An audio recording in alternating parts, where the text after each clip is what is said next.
दोस्तों, राधे राधे। मेरे प्यारे कान्हा कन्हैया चैनल में एक बार फिर से आपका हार्दिक स्वागत है। कैसे हो कन्हैया के लाडलो, गोपाल के प्यारों। आशा करती हूँ कि आप सब अच्छे ही होंगे, स्वस्थ होंगे, मस्त होंगे और आनंदित होंगे।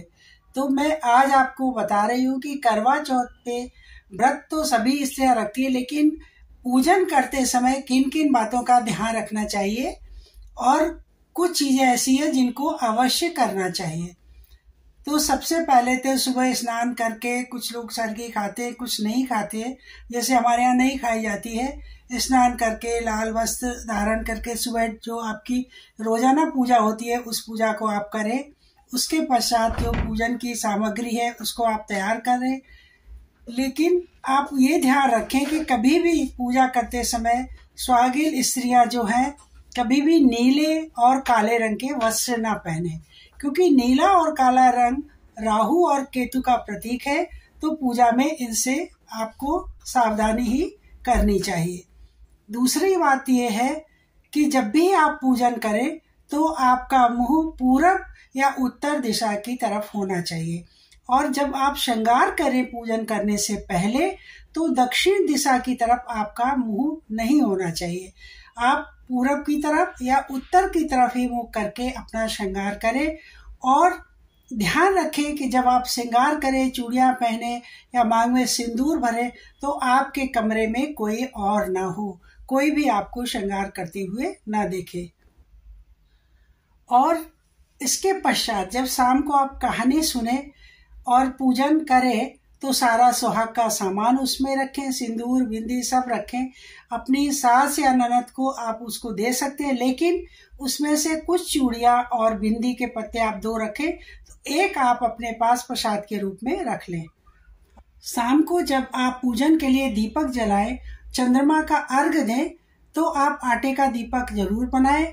उस आटे के दीपक में थोड़ी सी हल्दी डाल लें, और रुई की बत्ती की जगह अगर कलावे की बत्ती का उपयोग करते हैं तो वो बहुत ही शुभ होता है, मंगलकारी होता है।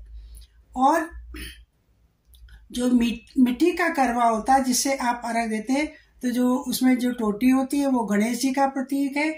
और ये साल में 4 चतुर्थी होती है, संकट चतुर्थी, करवा चौथ, गणेश चतुर्थी, इन सब में गणेश जी की पूजन का भी महत्व है। माँ दुर्गा के शक्ति की पूजा के साथ तो शिव और पार्वती की पूजा के साथ साथ हम गणेश जी की पूजन का भी करते हैं। करवा की जो टोटी है उसका महत्व यह है कि गणेश जी, और उसी से हम अर्घ देते हैं। एक बात मैं और बताना चाहती हूँ कि जो हम लोग चलनी से मुंह देखते हैं चंद्रमा का, तो उसके पीछे भी एक कारण है कि हम डायरेक्ट चंद्रमा का दर्शन क्यों नहीं करते हैं।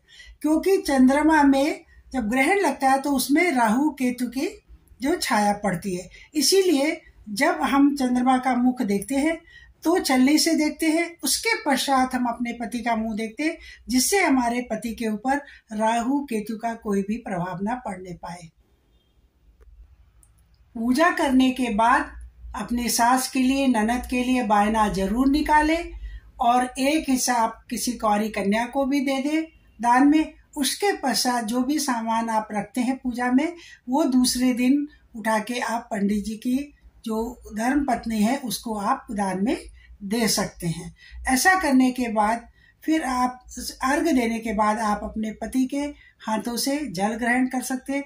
जल मीठा खा के ही ग्रहण करें, और पति के चरण स्पर्श करके, पति के सेवा करके उनसे आशीर्वाद लें, और उनसे अपने मांग में सिंदूर अवश्य लगवाएं, और उनसे आशीर्वाद लें अखंड सौभाग्यवती होने का। तो ये कुछ चीजें हैं जो करवा चौथ के पूजन में आपको ध्यान में रखनी है, और इन सब का आप ध्यान रखेंगे।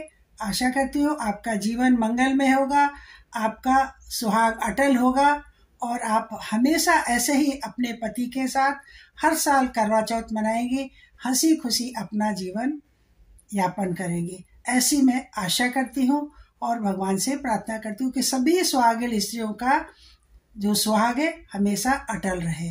राधे राधे। अगर आपने मेरे चैनल को अभी तक सब्सक्राइब नहीं किया है तो प्लीज़ मेरे चैनल को लाइक करें, शेयर करें, सब्सक्राइब करें। हैप्पी करवा चौथ। राधे राधे।